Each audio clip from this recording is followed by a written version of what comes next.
So first of all, we have Ziad Matar, who's the Senior Director for Business Development from Qualcomm. Ziad, thank you very much. We have Mustafa Kaddoura, who's the Senior Director for Smart Cities for Etisalat. Hi, Mustafa. We have Safder Nazir, who's Regional VP for Smart Cities for Huawei. Welcome. We have me, Richard Jones. We have Jihad Tayara, who's VP Business Development for Do. Good afternoon. I have a very old friend of mine, Ammar Sabbagh. We're friends and we're very old. That's why we're old friends. Ammar Sabbagh, who's Director of Business Development for QNBN now. Welcome, Ammar. And last but not least, we have Dr. Ahmed Hmimy. He's the Director for DCCS Business Operations MENA for Comscope. Yep. Welcome. Right. So I guess the first question is, because we talk about smart cities, and I prefer to talk about dumb cities, because all the things, we talk about these wonderful applications that work and these great decisions that are made that are tremendous. But there's an awful lot of cities where we're doing some very stupid things. So what are the things which are really going to drive? So as we think about the services and the initiatives that will really make a success, that will really drive a smart city forward, what do we think they're going to be? So you've sat here at the end. You probably, in alphabetical order, you probably had more time, but now you sat first, so right. Your turn. So basically, on the smart city services and initiatives, I believe that there are certain room for improvement and development when it comes to smart city. And if you allow me, I can categorize them into three different areas of smart city and initiatives. The first one is the smart government services. And these are required mainly to improve the interaction between the citizens and the governments. There is definitely a room for improvement and efficiency. And the more you go online and become mobile, the less you interact physically. And hence this will reduce, the traffic and the related things. The second category of services, which I believe are also important for this country, is the smart living services. And the smart living services are mainly around the happiness of the families and the residences of the communities. And these are typically owned by the community owners or by the real estate developers. And there are so many applications that we need when it comes to smart living area. The last one, which is also very important in my opinion, which is the smart mobility services, and I refer here to mainly to the traffic and the transportation. Because today we suffer from traffic jams. We suffer a lot, and this could cost us billions of dollars every single year. So I believe the smart transportation in general is required, and the enhancement of the transportation system in general is a must-have for every single city. So these are the three different categories, in my opinion, that we need to invest in. As Etisalat, I believe we laid the foundation for the entire smart city. So we have the capability, we have the infrastructure, we already have huge infrastructure in place. For example, in the case of Etisalat, we already have more than 960,000 fixed broadband users. We already passed the 3 million wireless broadband users. We already, in terms of FTTH, we already passed 1.3 million houses. And we will continue investing in the infrastructure that hopefully will be utilized more in the smart city investments. Okay. We're playing the panel game today, which is, we'll start off and we'll keep asking the question, and you'll see Ammar and Dr. Ahmed at the end will start to look more and more nervous as their answers are read out by somebody else. So we'll see how far we go. We won't always ask everybody the same question. So you're going to ask me the same question? I'm going to ask you the same question. I don't think we've quite finished all the answers. There are only 3 things on there. There's probably 4. I'll go back to the theme of happiness to start with, because we pride ourselves in saying that we are at the heart of these devices that you love, which today are mainly smartphones. I mean, everybody here has a real deep love relationship with their smartphone. We will not leave home without one. We might leave home without a wallet, but we will go back for the smartphone. And you can see sometimes a young person on a bus stop or in an airport just looking at the smartphone and suddenly smile. You can see this relationship evolving and developing. This is the essence of happiness. But building on what our colleague from DU in the previous panel said, it is only the connection that is making this smartphone smart. Beyond that, it would be a brick. I agree the connectivity is a very important part. It's actually one of the pillars of what we do on a daily basis at Qualcomm, but there are other components, and mainly, it's the openness that this smartphone has provided compared to the dumb phone that was before, which initially used to have applications, actually, which were two applications. It could make a phone call, it could send a text message, and it had an address book in it. These were the three apps on a feature phone. But then we got Snake. Then we got Snake. That's 50% more applications. And in fact, when at the time of Snake in 2007, certain manufacturers thought they were building smartphones, came a couple of other players totally from outside the game and said, no, this is smart. Yeah. And what did they do differently? It wasn't the touch screen. That was there before. There were keyboards, there were cameras, there were everything. They provided a layer of interoperability and standardization on top of everything, and then they opened this layer to young creative kids all over the world, which were referred to in the morning as OTTs, and they said to them, you guys figure out what you want to do with this. There's a camera, there's a GPS, there's an address book. One guy created Instagram, another gentleman created Foursquare or Facebook, Google Maps, etc. So that is really, I think, the essence of making something smart, and we can think about it the same way.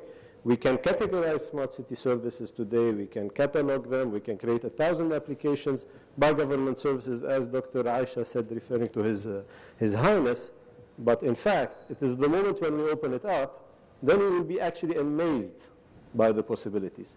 We will be surprised by the services that will come up, by new categories that we never thought would exist, and actually by categories that we tried so many times to make happen and would never happen. I'll give you an example. As an industry, we worked heavily in the 90s, late 90s and early 2000s to basically build on the success of that coincidence, which was SMS, a coincidental, success story, which still a few years ago was half or maybe 80% of data revenues of mobile operators, right?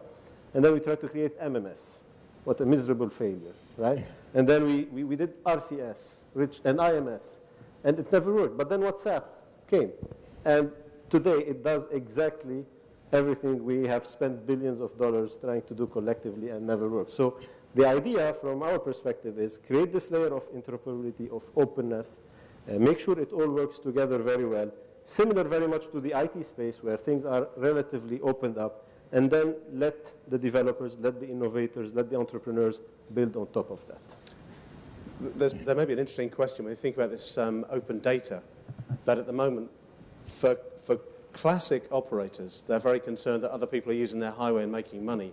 There are also alternative operators around the world who love that, who say, use more video because we are just a dumb pipe, and the more video you want to use, the more money we make. So they're not protecting TV revenues and other things. That's today's argument. It may be that the argument in the future is, if Du and Etisalat, say in Dubai, are forced to share data, and somebody else figures out a great way of making money out of that. And I'd suggest if you want to see the best use of data, don't look at telecoms, so I think we're still a long way behind. Look at supermarkets, and look at one supermarket in the UK has 40 petabytes of customer data. This bottle of water would have 65 data points on it. Okay, it's pretty darned impressive. So we might actually be moaning in a few years' time about people using our data. Slightly scary thought. I was hoping things would get better. I think that goes back to the question that PK asked in the previous panel, the cost of data, because there is a value today, and this is what you're seeing with the younger generation. You said we are old. I mean, yeah, maybe I'm not so old, but dude, you're young. I'm old. I look young. But the idea is that in our time, the value of data is being traded against convenience. I am willing to pay with an SMS my parking fee, hence letting both Etisalat and the RTA know who is where and when, and at what time, and for how long, but instead of actually dropping a coin and getting a piece of paper. So data is there, and morals around data are getting looser and looser. We are willing to give away more and more data in exchange for more and more convenience, which makes us happy. That's the whole exchange area. That's such a good point. You buy a bottle of Coke in the supermarket, costs you a certain price. You're on Jumeirah Beach, it's a really hot day, you're going to pay 5 times that price, 10 times that price for the convenience that somebody's delivered it to you and they've made it cold. So it's really interesting, yeah, about the use of data. And Would you give him your email and your mobile number if you get it for free? You might. Yeah, I might. You do the same when you get free Wi-Fi as well. Absolutely. From yes, from Wi-Fi UAE. Exactly. And when somebody figures out what to do with all those addresses and actually starts monetizing it, it'll be good. Jihad, anything you want to add? So yeah. Good afternoon. Same question, right? Same question. Same question. Okay. So just when you get to the stage, there's it's no going to be more answer. diminishing, Just right? say, I give in. Probably have two answers rather than I three. strike Actually, I'd like to start where Igor stopped, from Nokia, regarding the definition of smart city. So I mean, it's not about the definition, but you can't talk to two different persons and agree on the same definition of smart city, let alone on the internet or on the definition and dictionaries. I have a view where the more you travel east in Asia towards China and Japan and Korea, the more smart city means digital and ICT and technology. The more you travel west, the more you hear about green initiatives, the more you hear about sustainability, the more you hear about eco-friendly initiatives. And I mean, if you want to merge both areas, whether the digital, the ICT, the technology side, or the green part and the sustainable, I mean, at the end of the day, it boils back to what Dr. Aisha was talking about, and which is happiness, right? I mean, every city has its own problems and its own, but they're trying to make the citizens happier in a way or another. So what does it mean for us? I mean, in this part of the world, or in Dubai, or from an industry perspective? I mean, we're all coming from the same industry, and I'm assuming we all share the digital aspiration rather than green, if you want, or even though we're all working on the CO2 reduction, green type of initiatives. So from a telco perspective, from an industry perspective, this to start with, this means, I mean, we looked at it at Do, and the first layer that we can work on or focus on is obviously the connectivity. So from a connectivity perspective, there are three main elements. Talking about fixed connectivity, which is broadband penetration. We're talking about mobile, and we're talking about Wi-Fi. From a broadband or from a FTTH perspective, actually the UAE ranks 1 in the world in terms of FTTH connectivity. So we're really, I think, at 85% or something standing in terms of connectivity. So there's, I mean, definitely an improvement to be made, but not really a lot to be done there. We are 170% penetration of mobile, so this is already covered as well, and the coverage is really high. So we launched an initiative called Wi-Fi UAE, which is focusing on the Wi-Fi. This is a nationwide initiative focusing first on Dubai and Abu Dhabi, and this really has the target of providing the residents of Dubai and the UAE gradually with public Wi-Fi in public places. Okay, so this is the first element. This is what the first tangible, actually, and this is launched and being deployed. So this is the first tangible initiative that we've taken towards smart city. I mean, the rest was covered, but I'd like to pick up again on Open API and on the data. I'm very glad that Dr. Aisha announced this kind of, if you want, consortium or committee that will work on Open API. But this is really it's a roundtable discussion. This is not, it's not a top-down approach rather, which is good what they're doing. So it's an initiative where all parties will be working on sharing their data, sharing the information they have. Jawad mentioned it, Ziad mentioned this in terms of, I mean, we know a lot of what's happening with people. We know a lot of what they have. So collectively, I mean, joining the dots between the telco data, the RTA, the police, all of this, there is obviously, with some sensible information being respected, there is a lot that we can do with this data. But it's not us that will be doing this.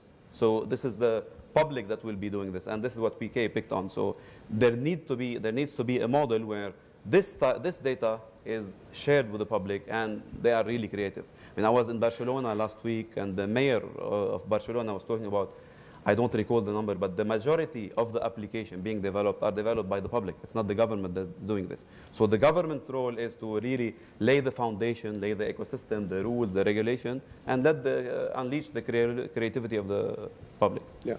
So when we talk about this data problem, we're talking about, my data and my photographs are private.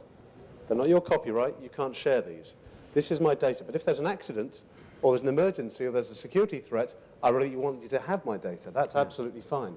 If I give my data to you, and this is the whole idea behind Data Protection Act, if I give my data to one company to use for one purpose, I've agreed to use it for that purpose, not for something else. So how do I operate this data exchange where I have pieces of personal information with different levels of permissions? You know, if my life is in danger, you can use this information. If you want to sell me a new washing powder, I'm not quite as interested. So, and totally agree with it. And this, I mean, and this will not be done without the consent of the subscriber, obviously. Yeah. So this type of information, again, if you want to sell me something, I'll take the consent of the consumer to sell him something. Yeah. Whereas if we're talking about life-critical or anonymous use of data, this is a different story, right? There are plenty of applications where you can use the pattern of people moving, even traffic as well, and a lot of things that can be developed from the anonymous use of data. Yeah. And this is not breaching any confidentiality or any private data. I didn't realize I'm actually part of a traffic management system. Because I have a phone, it has GPS. I give Google permission to use all my data and my photographs, because I'm not Jennifer Lawrence, so it's going to be okay. And they track my phone, and if I'm in a car on a road and I slow down, and everybody else with their phone slows down, they update the app, and everybody else's transport journey is better. So that kind of makes sense. But can you imagine arriving in a country or a city, and they say, right, we're a smart city. Just connect to this one portal, and everything will work for you. But here you have 5 hours of permissions to agree to. So do you agree to the police service using your information in the case of an emergency, in case they're interested, in case they want to sell you something? So you need almost a smart layer to say, for these generic applications, I'm providing the information, and for these others not. Right. It's been so long, I forgot the question. So I can make up my own if you want. Types of services and initiatives that will drive smart cities forward. Let me start by covering some of the things that were discussed in the previous panel. And just to broaden the discussion, especially when you're talking to a lot of people who are in technology, it can become a very technology-focused discussion. But just to share with the audience here, officially the happiest country in the world is Denmark, since 1973, I believe. Why? There's an aspect to what happens in Denmark, if you really study the case, which is about social order and what makes people really happy. So, and I want to tie that with, when we talk about smart cities and the various definitions of, and I wouldn't disagree with any of them. However, the definition which I like to use is that it's a program of work to move from where you are now to where you'd like to be. And that is if you apply that to any case, you'll probably find it's true. Now, where people are or which state a city is in now is obviously different depending on which city you are in, and where you want to get to can also be different. So the journey that you travel on is, by definition, also potentially different. Now, some of the things that will happen in a smart city program will not necessarily be technology related. It could be infrastructure development and things like that, building bridges and roads. And some part of it will be technology enabled. Now, there's a lot of things that you can do better. If I use that as in terms of defining smart, it's something new and better, not new and worse than what I have. So I would consider it smart if it's new and better. There are a lot of things that you can do smart probably without technology. And it makes no sense to take a bad process and make it go faster. Right? I don't call that smart either.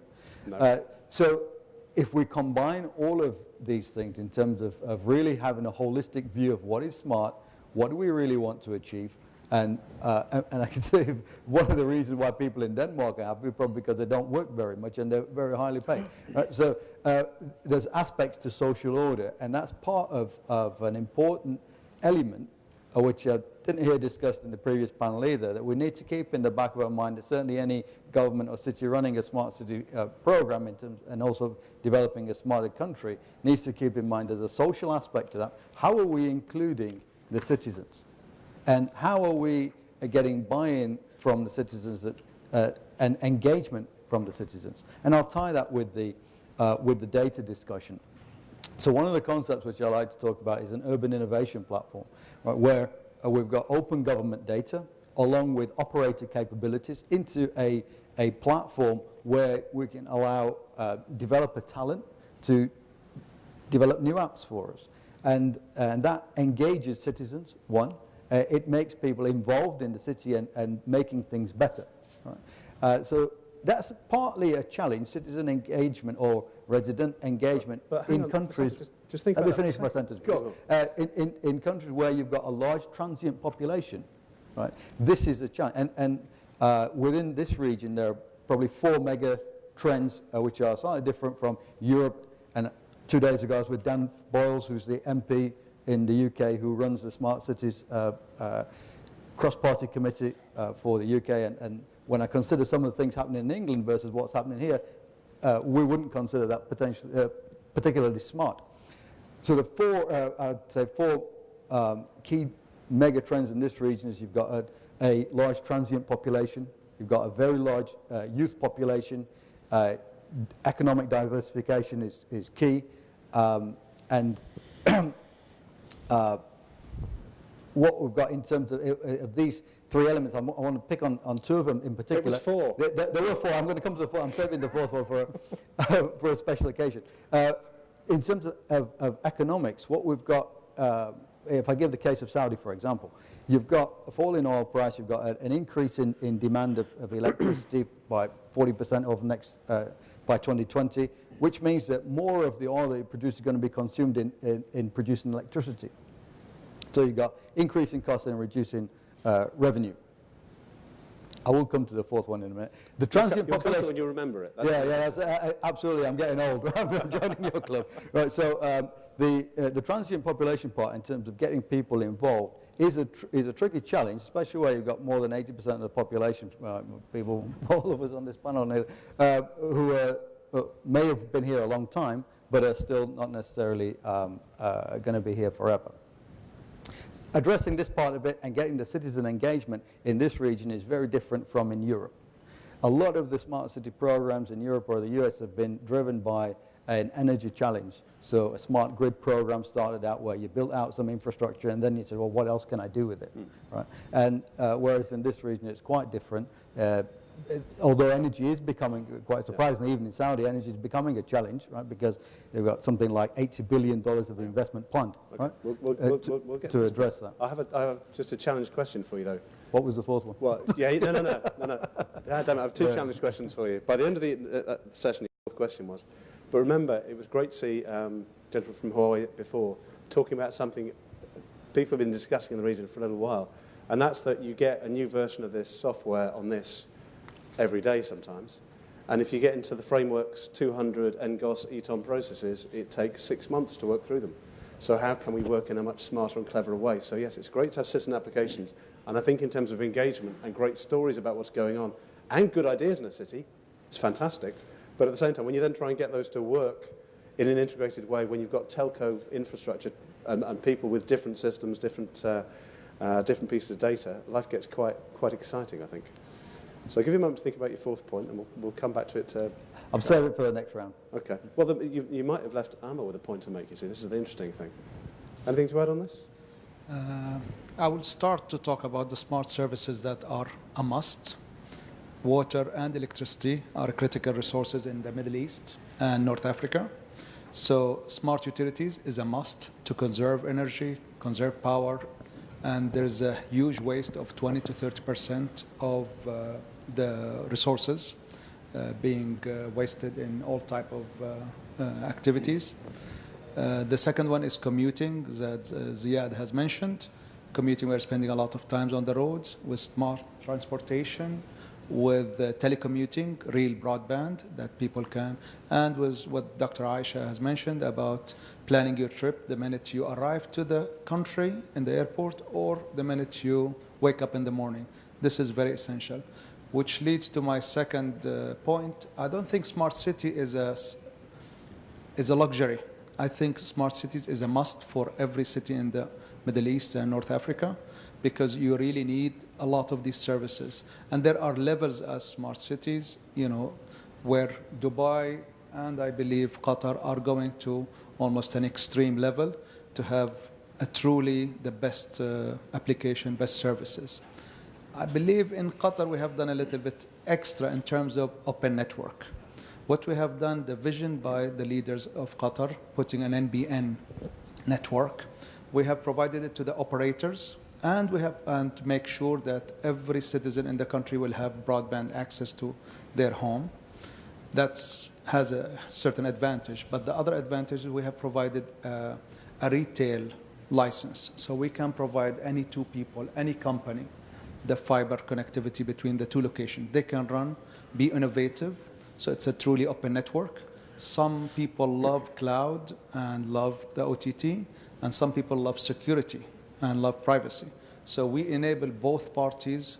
If you want cloud, connect to the whole of the world. If you want privacy, it's a private network, dedicated, passive, between the two locations, and do whatever. And it was shocking to see the demand for such services, and it is growing very dramatically, that I want private, I don't want any vendors, I don't want anything. I will do whatever I want, and it's none of your business, and they love the service. And unlimited bandwidth is not a luxury. It's almost becoming a must with all the e-health application, e-learning, and security. So it's NBN, National Broadband Network, is not a, again, sorry to say, a luxury. It's a must because it's like a utility, the broadband. Fiber is like highways, as Dubai is doing amazing job in the highways and traffic. The same job they are doing on the, the bandwidth and capabilities and applications. Yeah. So it is a model that the whole MENA is looking at. But as I said, levels of smart cities, and it is setting very high standard, which is excellent because people are confused. Where shall we go from here? Yeah. And at least they have a path. The path is very big, but I mean, there is a path to follow. Well, we have there's some fantastic examples of smart cities, and I'll give an example in a second of something kind of dumb. Yeah. Dr. Ahmed, are you sitting at the end thinking? I don't know what's left for me to say.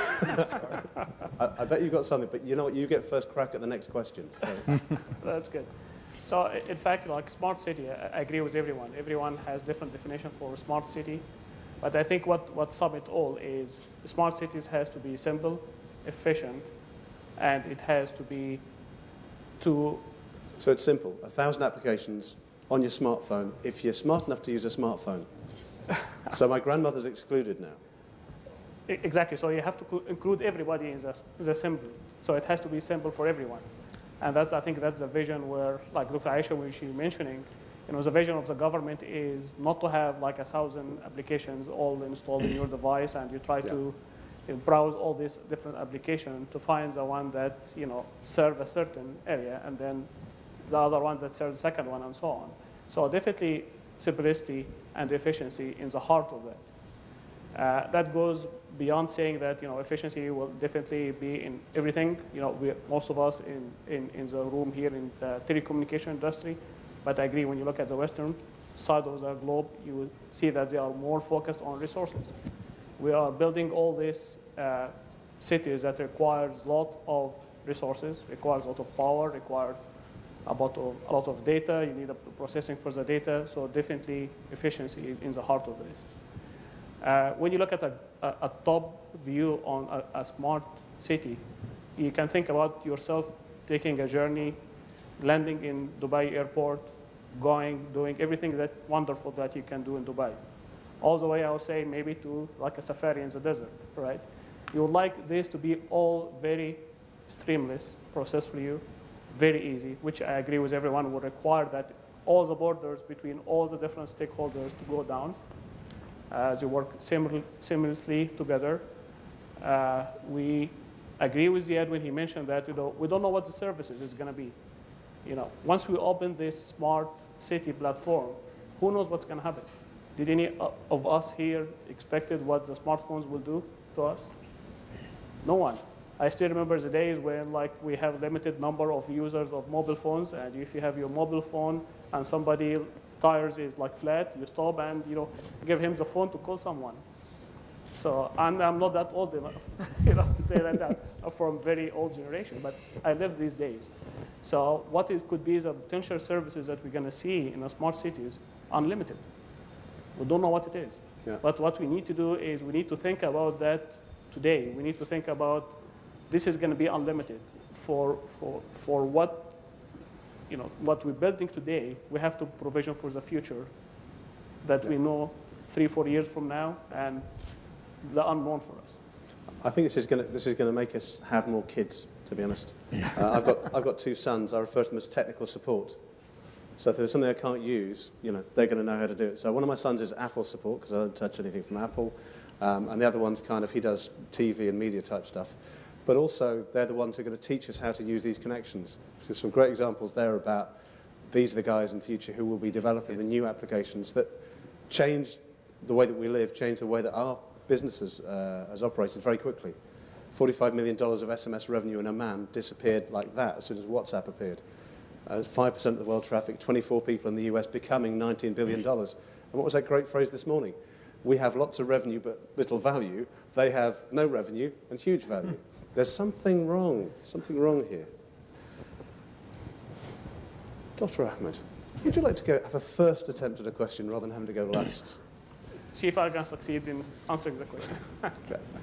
Can I ask you the role of government? So in terms of the government services which are trying to deliver information to my grandmother and make her life easier, as it were, how is that going to change the landscape? How is that going to push us towards smarter cities?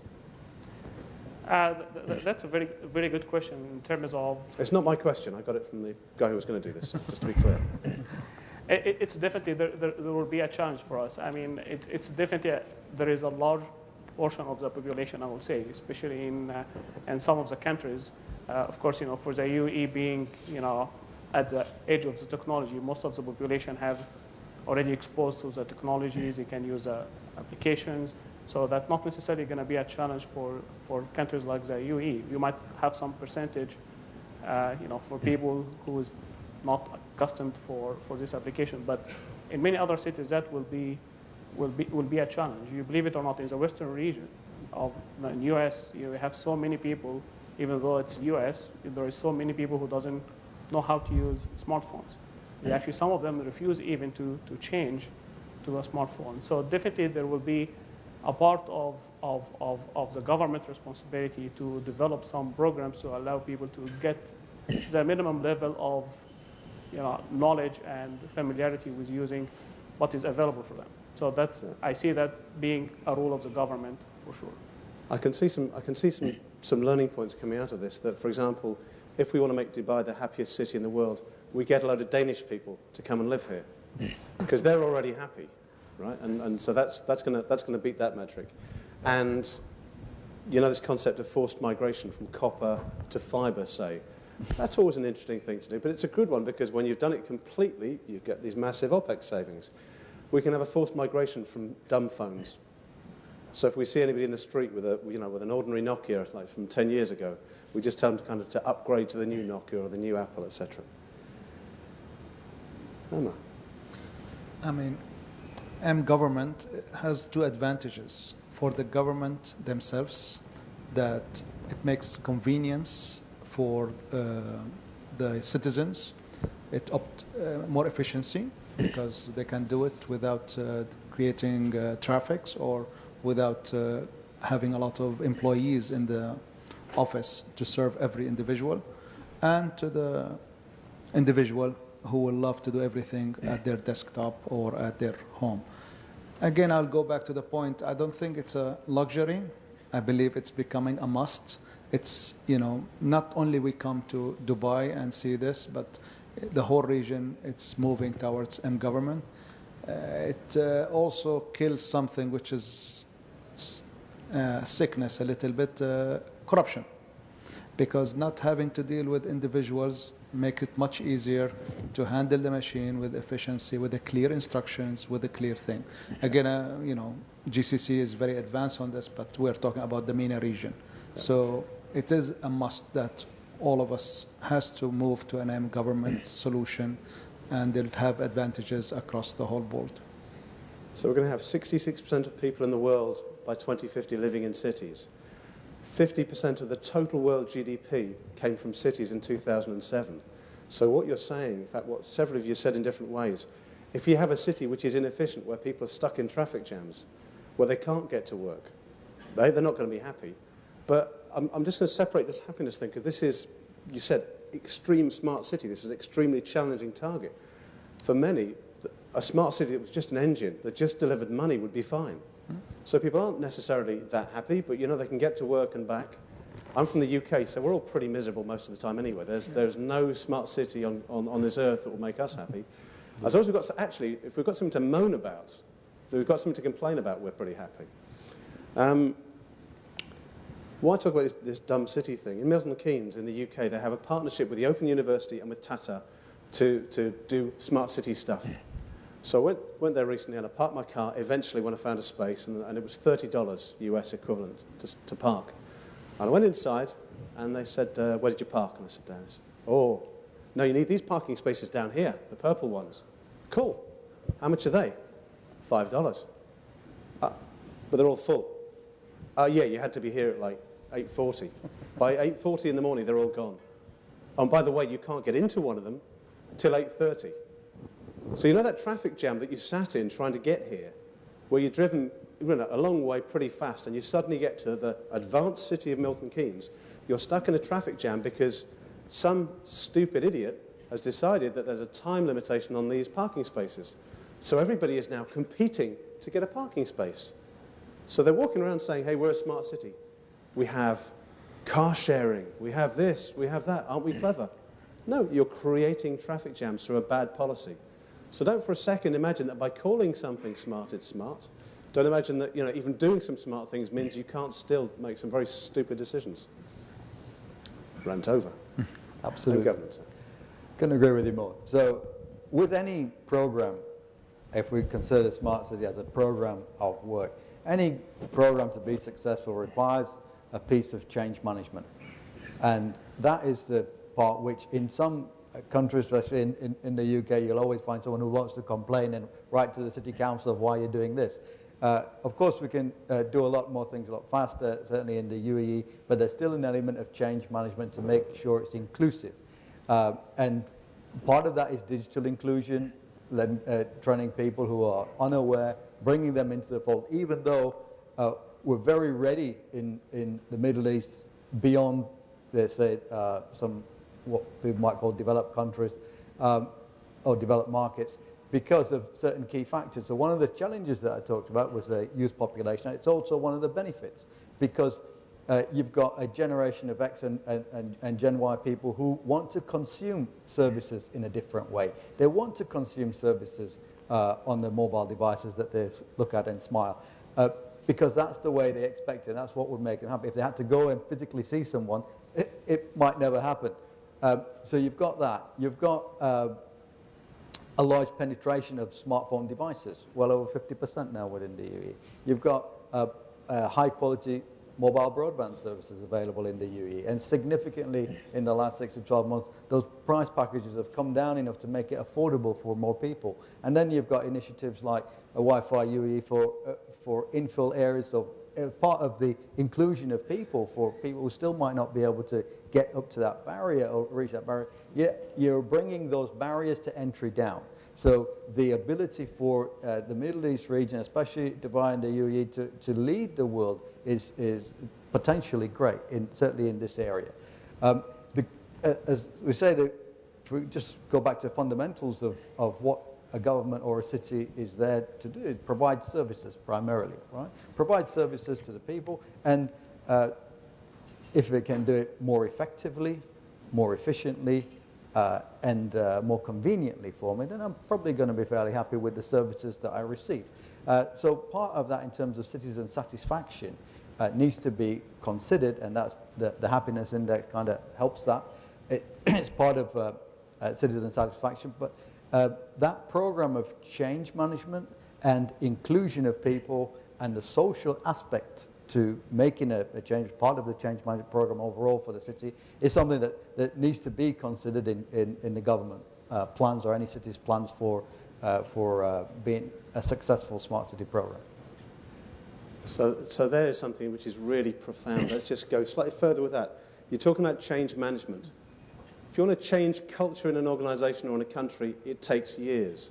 If you have the vision of somebody like Sheikh Maktoum, if you have people like Dr. Aisha who are going to be here thinking about the benefits for Dubai, thinking about the people of Dubai in this very positive way for year after year after year, hopefully for decade after decade, that's very different from the situation that we face in countries where we have people who want to stay elected. So one of my colleagues is the architect behind Amsterdam, knows everything about Amsterdam. So I asked him a simple question. I said, you know, what's the key thing? Where do you start? What do you think, from all this experience, is the most important thing to start with? And I was waiting for something philosophical, profound, something like the things we've heard today. But he's dealing with politicians who may not be there in 2 or 3 years, but want to be there in 2 or 3 years. So he said, revenue. Smart cities start with stuff which generates revenue. And that's because the mayor, nothing like Sheikh Maktoum, he's going to be maybe gone in 2 or 3 years' time, or the head of the council, he or she may be gone in 2 or 3 years' time, they want to say, look, we're making money. Look, we're saving money. Re-elect me. So one of the challenges, I think, for smart cities is this ability to have a longer-term vision. And politicians aren't generous, long-sighted people. They're selfish, power-mad psychopaths.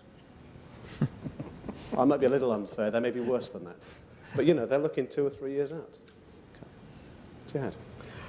Yeah, on the M-government story, I mean, obviously M-government is at the heart of smart city, right? It's, I mean, can't imagine having a smart city without M-government services. And on that front specifically, we did a lot of work together with, led by the Tayara, by the PMO.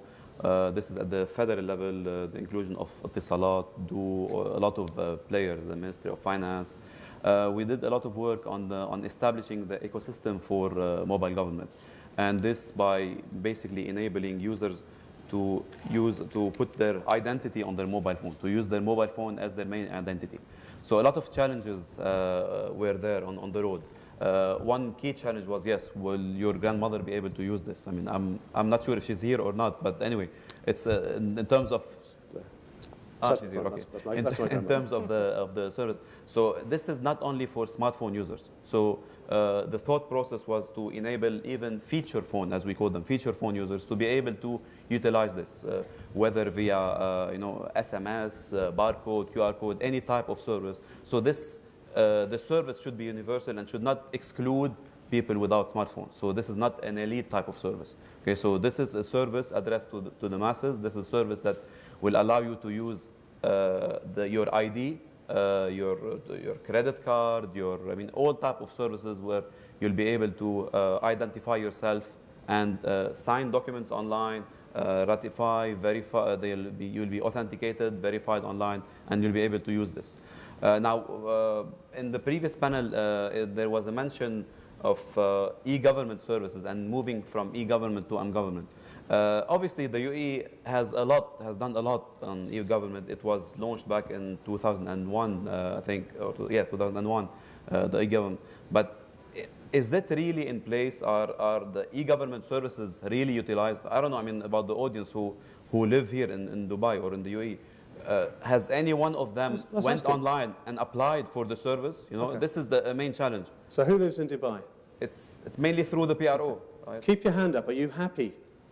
No, I'm not asking about happiness. No. Obviously, they're all happy. Happiness is a priority. You've got to be happy. Now we'll ask your question. No, but the question is mainly how many of you has actually went online and applied for a visa or a visa renewal or any renewal of service? It's all done through the PRO. Yes, I mean, the portal is there. You can go do it, but it's a little bit difficult. And the journey of moving from e-government, so no, we have a hand raised. The journey from moving from e-government to m-government is not a simple journey of moving from the big screen to a small screen. Because on the big screen, you have access to a scanner where you scan the document, send it, upload it. So imagine if you're on your mobile and you want to apply for a renewal of a visa or applying for any service. So this becomes really... No, I've seen the video. I take a picture of it. Yeah, but how do they confirm that this is your ID, not another one? So basically, this is where the whole thing is. I mean, so if you're identified through your mobile phone, through the ID, through a specific password or mobile PKI service, I don't want to go technical in this, but there's a whole ecosystem. There's a whole ecosystem around this where you can upgrade from e-government to mobile government services. Yeah. This gentleman has his hand up in the audience there. Was it a question or were you stretching, sir? No, he's saying that he uses the. That's the question, right? Thank you. Yeah, you. Yeah. And the other challenge is as well, as Safder mentioned, I mean, the UAE has a lot of transient people moving in, and we should not exclude those as well, right? It's again, I was I'm talking a lot about this. I was last week in Barcelona and tried to rent a bike. They have this the biking service, right? I downloaded the application. First of all, it's all in Spanish, and I realized, and unfortunately, I don't speak Spanish. And the second part is Barcelona is a smart city. It must be smart. Exactly. This is the challenge. This is the main challenge. Again, it's only smart in Spanish. What is the definition of smart city? Again, so as a visitor to Barcelona, I was not really able to use the smart city of the smart services of the city. We've got a new definition. A smart city enables Jihad to rent a bike in any language. So this is one of the examples. So I downloaded the application. It was in Spanish, and then I found that I cannot do this because I'm not a resident. Okay, so if you can't imagine this type of service in Dubai or in the UAE, right?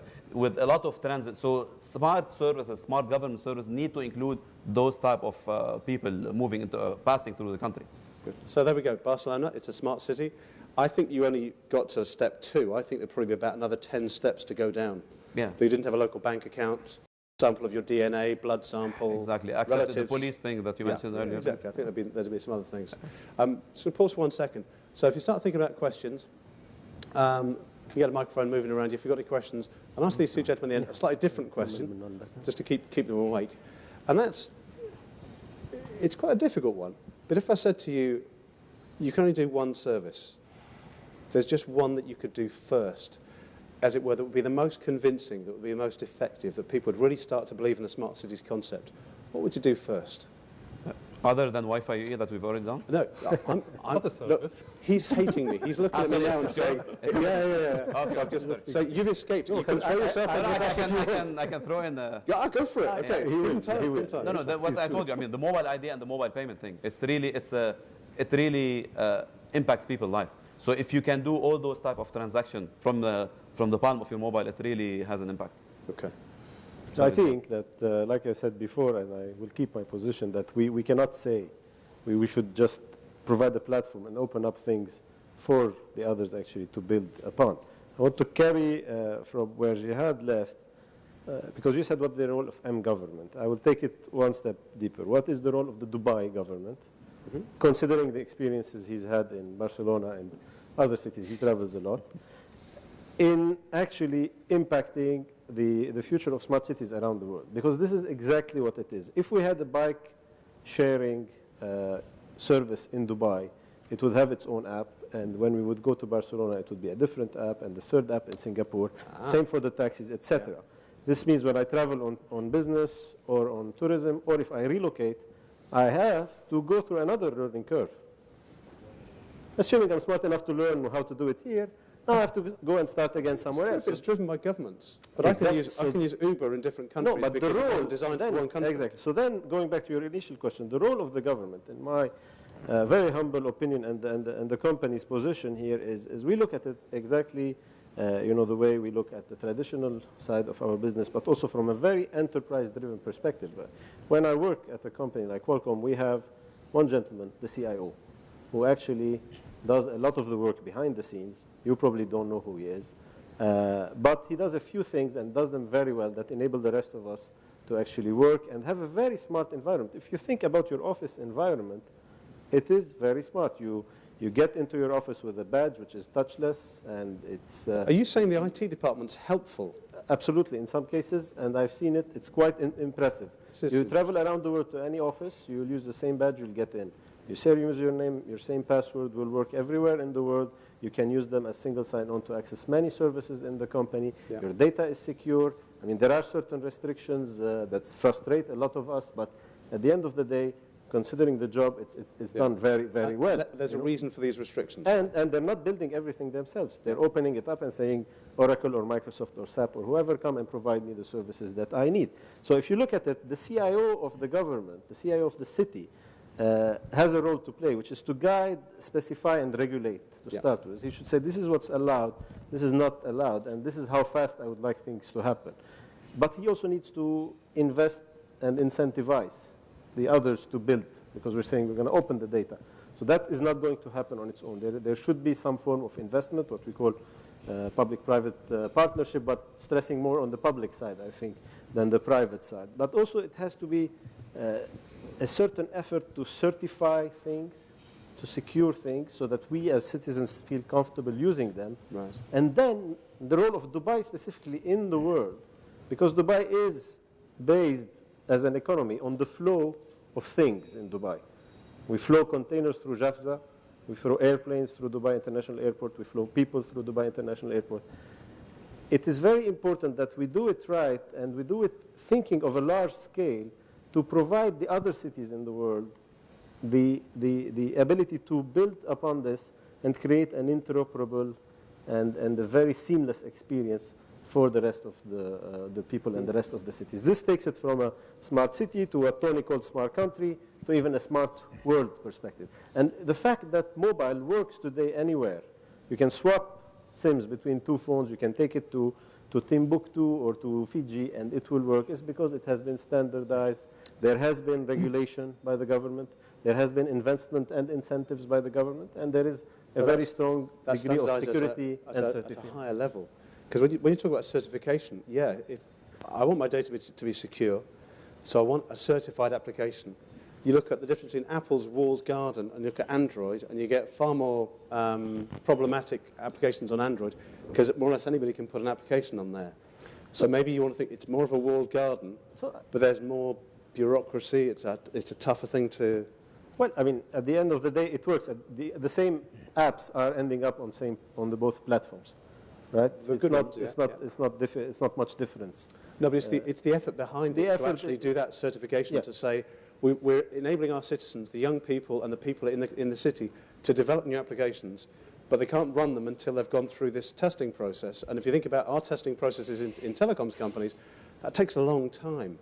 So I've got something very flexible and very sort of changing every day, and I'm putting it into something which is I mean, the cost in terms of timeline of the Apple testing process has not prohibited a $1.3 trillion industry to be built on it in terms of apps and smart. So I think that little cost gives us as people the security and safety in doing it. Because I take you one more step to go to your personal case. You talked about your kids, who you've assigned as chief information officer for the Apple department and the multimedia guy. You are moving from the enterprise cloud, which is run by a very capable CIO and IT department, to a home cloud, which is a bit shaky. Let's be honest, and especially when Do and the fiber to the home council make sure that I have a huge fiber pipeline coming into my house, and I have no idea what's securing it.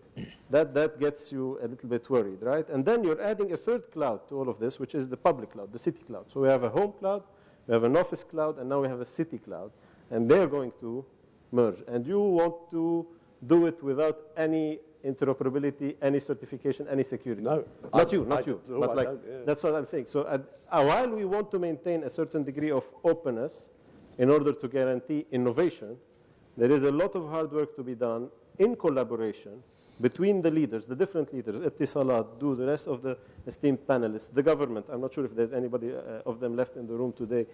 All of us as leaders of this industry need to work together to provide this interoperability, make sure there is flexibility and transparency, and then open it at the same time for the innovators to build upon it. Yeah, that's my view.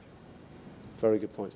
Thank you. Great. Mustafa. Basically, the government initiative is very, very important in the case of UAE and Dubai and Abu Dhabi as well. And I believe it is not enough.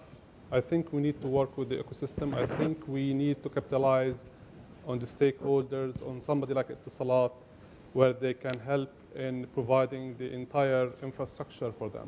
I mean, without IoT, M2M, technology, you cannot really provide any services in the city, because you need the sensors, the environment to be connected.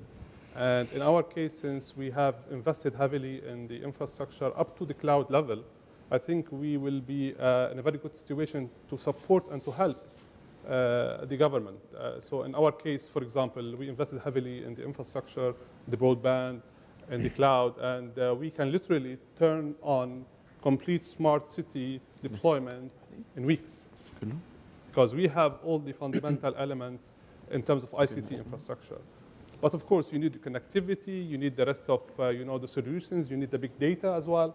And as the gentleman in the other panel said, I think Karim said that we have everything. We just need to enable that layer of big data, and we are there. And we can help a lot in terms of government and smart city. So definitely we need to work with the ecosystem. Definitely we need to work with the stakeholders. And I believe the government alone is not enough. We need to capitalize on the assets that we invested in. One telecoms company delivering fantastic services to their customers. Their customers are very happy. When we looked under the hood, what we could see was that only 91% of people were paying. And the reason only 91% of people were paying was because they started off with an Excel spreadsheet, and that became a cheap billing system. And then they brought two other companies together. And by the time it was all brought together, they'd lost 9% of their customers. Now, the concern I've got is, I think it's the big challenge, as you said, we've got all the data, we've got all these different components which we can put through the right kind of certification. There's going to be some trouble along the way, I think. It's a massive challenge. I think because we are also the trusted partner of the government and the country. We're already secured, we're already cleared in terms of security. So I think we have the capability, we have the investment. We don't need to replicate those investments. I mean, if you think about every government stakeholder now is going to go and invest in his own smart city initiatives. Let's say, why? I mean, we can really consolidate our efforts, and we can make it more efficient to the rest of the users. We're already a telecom provider offering telecom service to the entire country, so definitely we can add value. And again, back to the question, is it enough? I think no. I think we need to work with the stakeholders of the government, and I think we are capable as part of the ecosystem to deliver end-to-end services. And IT is our game. I mean, telecom is our game, and we're already in this game. Yeah. Okay. In fact, I think that we might have answered the question from the first panel in the morning, which was not answered in terms of what is the opportunity in the future, because as Mustafa said, I'm sure Jihad would agree, there is a certain degree of trust today between the citizens and the operators, which doesn't exist with other entities that are being discussed around the table. You know, in terms of, we know they have our data, and we know they're not going to do anything bad with it. Whether this trust is valid or not, it has been earned. Let's put it this way. And I think that is the key thing in the opportunity for the operators to move to the next level in their systems, in their business model. And the real thing that we look at, and we talk about smart cities a lot. Qualcomm is not a big name in smart cities; it's something new for us. But where we are really established is in the Internet of Everything, and we insist on calling it the Internet of Everything because it's not only about things, a chair or a table or a lamp or a light bulb. It's things and places and people, and it's those places and people that are really going to make the difference in a city. And the industry so far you can look at it even from our wording. We talk about the last mile. How do we reach the customer, the last mile? But in fact, that is the first mile, because the world needs to be seen from the side and from the angle on the point of view of the end user. And the user is actually the center of his own world, and it's actually the first mile for him is what is next. And looking at all the data that is going to be shared and the big predictions, the 1,000x, the 50 billion connections, this is going to create a heavy load on the operators. So a lot of the work that we are doing together with the operators is how do we make and redefine the smartness of the wireless and mobile network at the edges. Because not every bit and byte needs to go back down to the center. We don't really need to worry about the security and safety of every bit and byte. Some information is really dealt better with at the edge, resolved and thrown away if not necessarily required, like a Snapchat picture, for instance. So there's a lot of work on Wi-Fi and LTE and conversions at the end. We look a lot at security, securing the network through the devices, through the smartphones, through the everythings that are out there. There's a lot of work going on in terms of machine learning to make the network capable to adapt on its own, and these sensors to learn from what's happening around them and then make the right decisions around data. The vision in terms of the cameras that are everywhere on these smartphones to use that capability even better. And that all builds up eventually and ultimately to 5G, which is again what we are relying on as an industry on the operator to roll out. Google is not going to roll out 5G, and the city of Dubai itself will not roll out 5G. It's going to be the best people in the room to do it, to manage it, to make it available for everybody is going to be Etisalat, Du, and the others. And this is, I think, where it will be really not about the speed of the data, about the quality of the data, about the priority of the data, about what goes where and when. But you might roll that out. But I was on the BBC yesterday and I said there'll be no mobile operators surviving 10 years in competitive environments without any fixed parts of it. And I normally get criticised for that, and Luigi said the same thing today. Didn't say 10 years. In other environments, in other places where the business model for mobile is broken, why would you invest in 5G? We see that the data is going like this, ARPUs are flat, revenues are going through the floor. Am I not killing myself quicker with 4.5G or 5G? So I definitely think it would be the role of the government to incentivize and invest. And the prices are not going up as well. The government and the regulator, if you look across Europe and parts of the Far East and the US, regulatory failures everywhere to get people to invest. So if it does happen here, and it will, it's going to be tremendous, because then you have the choice and you can do so many more things when you're out there. Huawei announced a global launch in 2017. Working with Etisalat. Yeah, exactly. I'd like to make a comment on Ziad's point on the trust between users or subscribers and Du and Etisalat and the operator in general. I mean, this is obviously a historic relationship with the operators, but this is mainly, I'd attribute this to two main things. So number one, there's a contractual relationship with those entities. Okay, so when you're sharing, when you're giving your information or sharing it, it's under a contract. And number two, you're sharing it with a regulated entity. So it's not like the Snapchat of this world where in Snapchat the photo was supposed to disappear and suddenly people realized that no, it was stored somewhere else and people were able to hack it. Okay, so this will definitely not happen with an operator because of the regulation, because of all those type of things. So this is no, it will. Sorry, it will happen. An operator will screw up. Target has credit card data. They lost 50 million people's credit card data. yeah, but I'm talking about intentional. It won't be intentional, but there will be some. No, but so far, I mean, there are no such news about. But I mean, how frequent is that with OTTs? Happiness is built on much trust, more frequent. and there is that element of trust. No, I think that's true. But when somebody on one of the networks in GCC hears about iCloud photographs being stolen, and sees who's had their photographs stolen, and looks at their Apple, do they go, this is Apple's fault, or this is my operator's fault? And we know where the problems have been. It was a hack thing. It was a hacking thing. It's not. Yeah, there's an Apple thing. Well, we know that.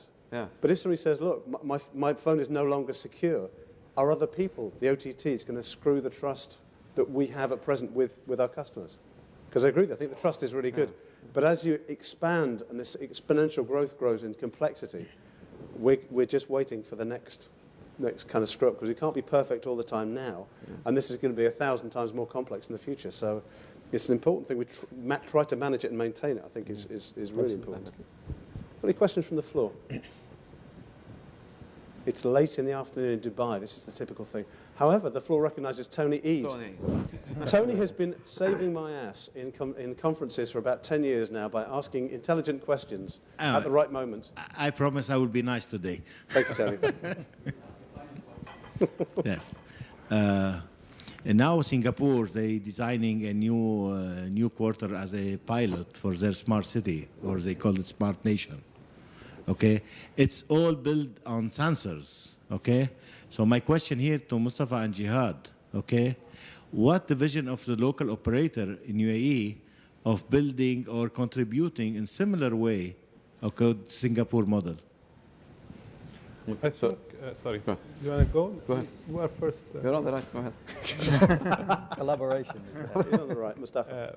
If you have seen GITEX this year, 2014, Etisalat is definitely going into these type of ventures or investments where the healthcare and the enablement of these sensors or technology will help a lot in the healthcare industry. And wellness in general is something that we are basically focusing on. So yes, definitely. I mean, I would say that this is something we are interested to explore and to move on. Did I answer my question? Was the question on wellness or in general? I mean, Sensor. Yeah. The role, yeah. In terms of the sensor environment, I mean, we realized early on in the game that on the vertical level, all the vertical players like the RTA, Dubai Police, DIWA, I mean, this is how we classify them in this sense, are actually deploying their sensors. So our role is really to collaborate with those entities, and we're actually working closely with them in terms of aggregating those type of the sensor feeds, if you want, and the relationship with those entities to create a communication platform to bring the information coming from the center into a centralized, aggregated location, if you want, that will help the city make decisions on certain impacts or incidents. Let me just add to that, if I can. So I think there's a great opportunity for the operators to address this area of sensors and to standardize on an approach. If that doesn't happen in the near term, what I can see happening is that there'll be lots of enterprise-style approaches to addressing sensor networks. So that means that then once that's done and the infrastructure put in place, it's going to be like that for some time.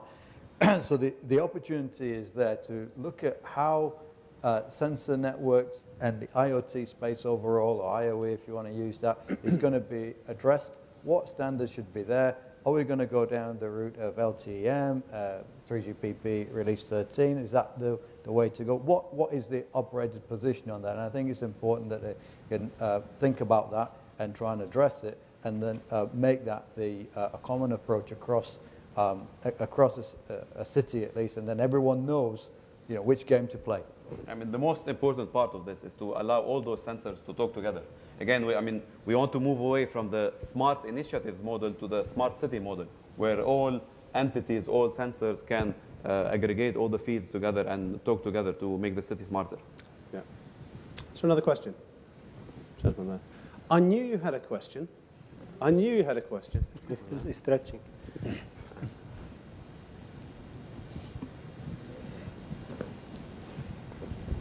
Hi, my name is Yaqub Yusuf from Etisalat.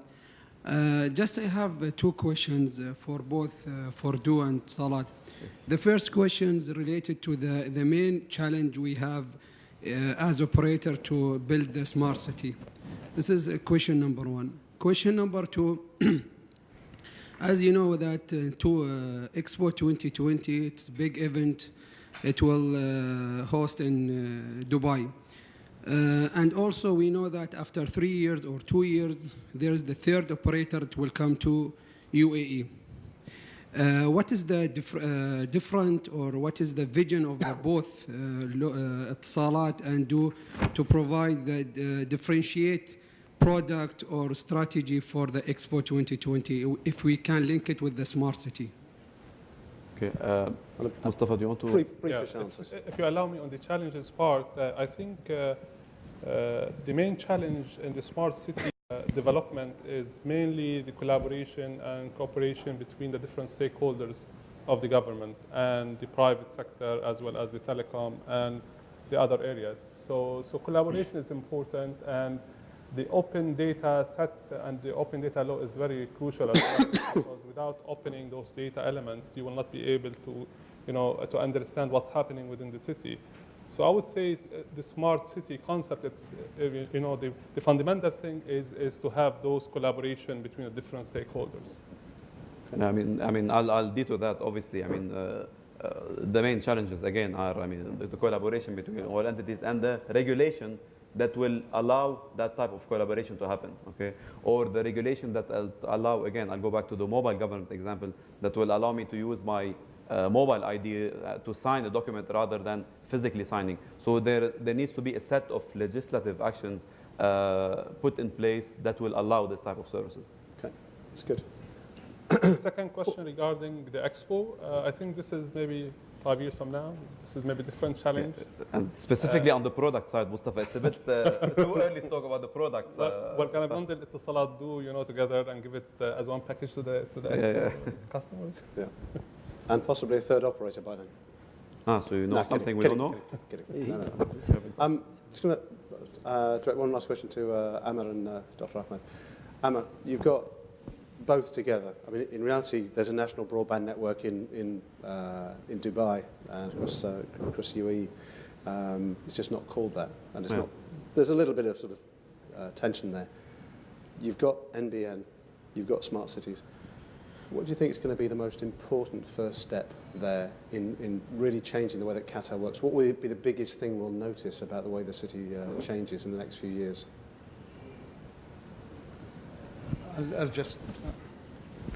I'll just differentiate between an NBN and two operators. NBN is a platform, as I said, it's like utilities, and it will encourage innovation and private local talents to develop some application that are specific for a government or an enterprise or even users. So our network is very open. When we approach the transport divisions, we approach any new cities, any,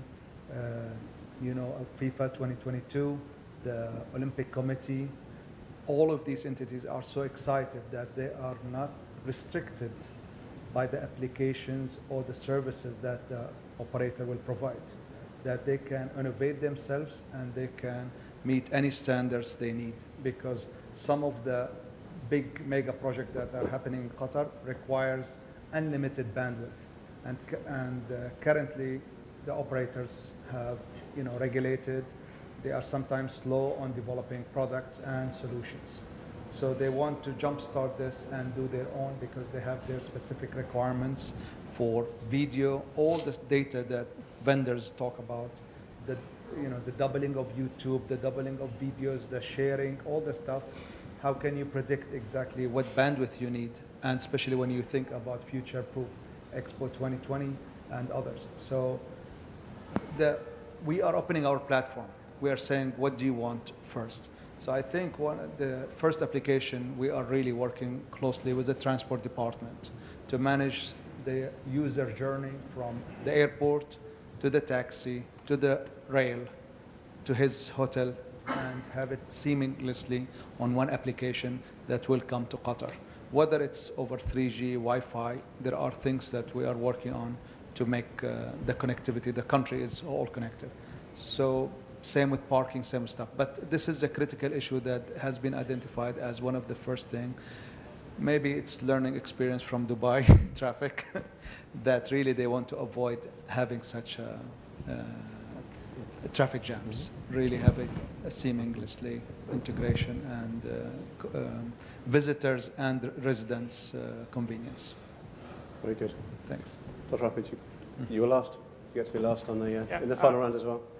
I agree. And the infrastructure, in short, has to be provisioned in terms of to provide to be smart infrastructure, in the sense that it will depend on cost sharing. So you will find that private and public sectors, working together to build the network. We heard so many times the operators and complaining about the cost of the infrastructure, and that's not a secret. You have bandwidth usage is increasing. You have ARPU is going down, and the trend will continue to continue for the next few years. So there will be lots of private-public cost sharing. Even there will be cost sharing between different entities today within the government.